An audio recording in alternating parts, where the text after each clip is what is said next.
And the Lord remembered Sarah as he had said, and the Lord did to Sarah as he had spoken. And Sarah conceived and bore a son to Abraham in his old age, at the time of which God had spoken to him. And Abraham named his son who had been born to him, whom Sarah had borne to him, Isaac. And Abraham circumcised his son, Isaac, when he was 8 days old, as God had commanded him. And Abraham was 100 years old when his son Isaac was born to him. And Sarah said, God has made joy for me. Whoever hears will rejoice over me. She said, who would have said to Abraham that Sarah would nurse children, for I have borne a son to his old age. And the child grew and was weaned, and Abraham made a great feast on the day that Isaac was weaned. And Sarah saw the son of Hagar, the Egyptian, whom she had borne to Abraham, making merry. Sarah said to Abraham, drive out this handmaid and her son, for the son of this handmaid shall not inherit with my son, with Isaac. But the matter greatly displeased Abraham concerning his son. God said to Abraham, be not displeased concerning the lad and concerning your handmaid. Whatever Sarah tells you, hearken to her voice. For in Isaac will be called your seed. But also the son of the handmaid I will make into a nation, because he is your seed. And Abraham arose early in the morning, and he took bread and a leather pouch of water, and he gave them to Hagar. He placed them on her shoulder and the child, and he sent her away, and she went and wandered in the desert of Beersheba.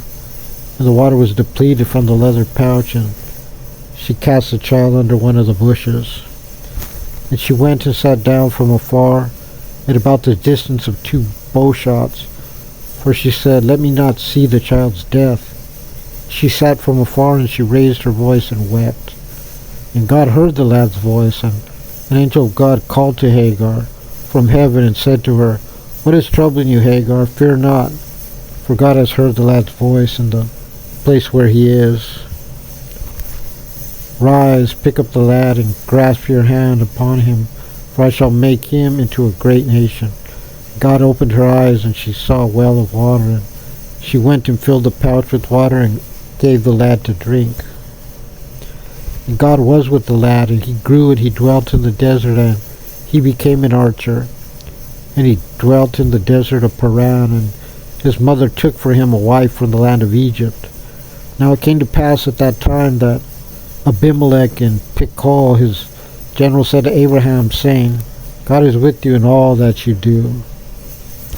And now swear to me here by God that you will not lie to me or to my son or to my grandson, according to the kindness that I have done with you. You shall do with me and with the land wherein you have sojourned. And Abraham said, I will swear. And Abraham contended with Abimelech about the well of water that the servants of Abimelech had forcibly seized. And Abimelech said, I do not know who did this thing, neither did you tell me, nor did I hear of it until today. And Abraham took flocks and cattle and gave them to Abimelech, and they both formed a covenant. And Abraham placed 7 ewe lambs by themselves. And Abimelech said to Abraham, what are these 7 ewe lambs which you have placed by themselves? And he said, for these 7 ewe lambs you shall take from my hand, and order that it be to me for a witness that I dug this well. Therefore he named that place Beersheba, for there they both swore. And they formed a covenant in Beersheba, and Abimelech and Pichol his general arose, and they returned to the land of the Philistines. And he planted in Ishel and Beersheba, and he called there in the name of the Lord, the God of the world. And Abraham dwelt in the land of the Philistines for many days.